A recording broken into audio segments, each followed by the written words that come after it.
तेवढंच नाही, तू आणि आदित्य सर यांचं नुसतं नाव सुद्धा एकत्र घ्यायची लायकी नाही आपली. आणि हा लग्न लावायला चाललाय, लग्न लावायला चाललाय तू. मी आता कमल बोललो होतो ना. चालणार नाही हं?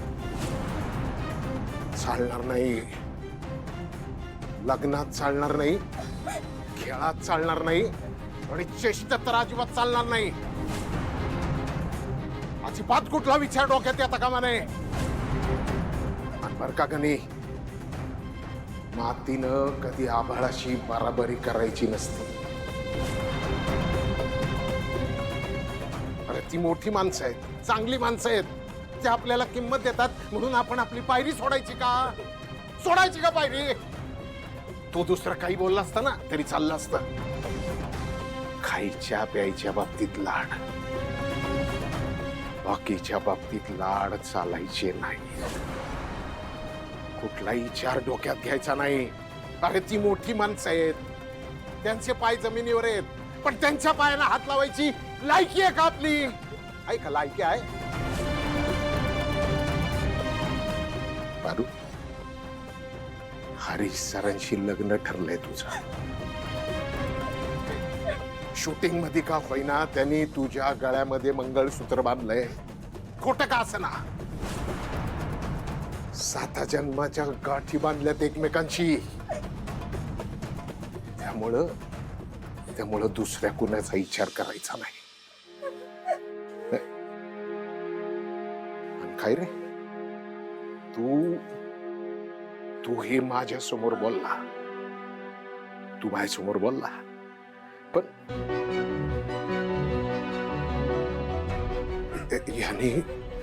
याने बंगल्यात चुकून कुणाकडं काही बोलला तर नाही, याला चुकीची शिक्षा मिळायलाच पाहिजे. याला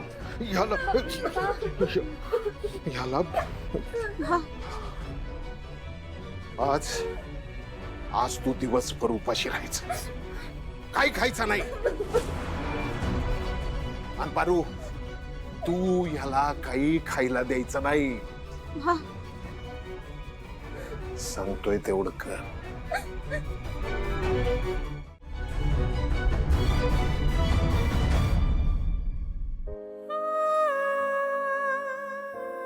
तायडे, मी काय केलंय? काय चुकलंय माझं? तुझं काय बी नाही चुकलं गणी, आपलं नशीबच चुकलंय.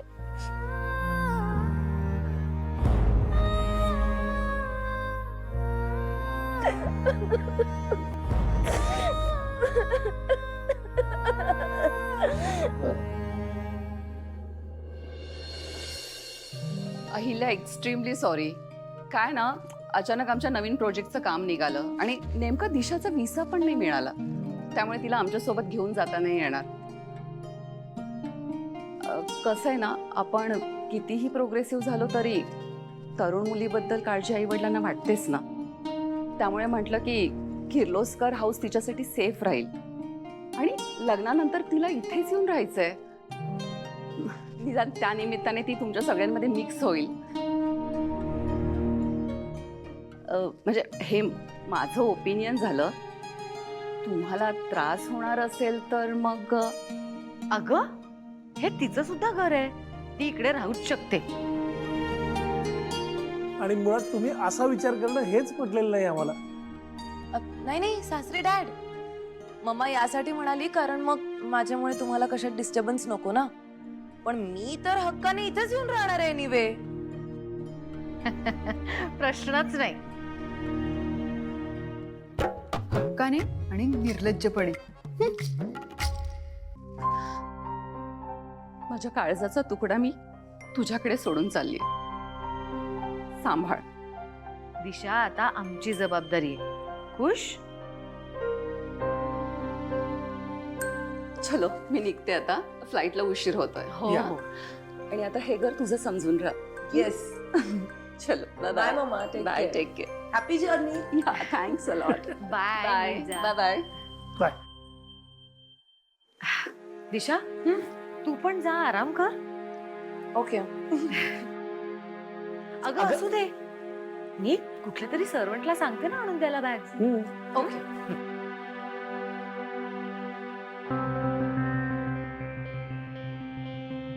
मॅडम, तुम्ही आदित्य मामासाठी जे स्थळ बघितलं होतं ना, ती मंडळी आली.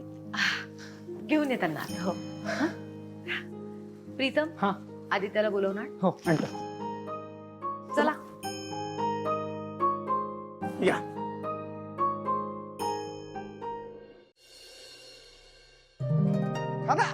चलो बुलावा आया है, माता ने बुलाया है. ए तुला बघायला खाली मुलीकडचे आलेत और इसीलिए मम्मी ने तुम्हें नीचे चाय पे बुलाया है. अरे यार, तू अजून तोच विचार करतोयस. तुला म्हंटल ना आपण करू सॉर्ट आउट. चिल ना. ए बाबा, तू जा चेंज कर लवकर. हा, लवकर चेंज कर. चल चल लवकर चेंज. ए तू मला इग्नोर करतोय. तू तू मला इग्नोर करतोय. ए संपलं. मी हर्ट झालो. मी चाललो त्या मुलीला वर पाठवतो. बाय. ब्रो नाही सहन होत आहे यार. हे पाहुणे गेले की आपण आईला सगळं खरं खरं सांगूया का? दादा, मी तुला म्हंटल ना आपल्याला योग्य वेळेची वाट बघावीच लागेल. तू बघतोस ना काय सिच्युएशन आहे. कसं सांगणार होतं आपण खरं. पण चल तू लवकर रेडी हो, नाही तर लेट आलास म्हणून आई ओरडेल. आणि हो, ते वेडिंग शूट बद्दल खोटं बोललोय ना, म्हणून मला तर खायचंच आहे आपल्याला.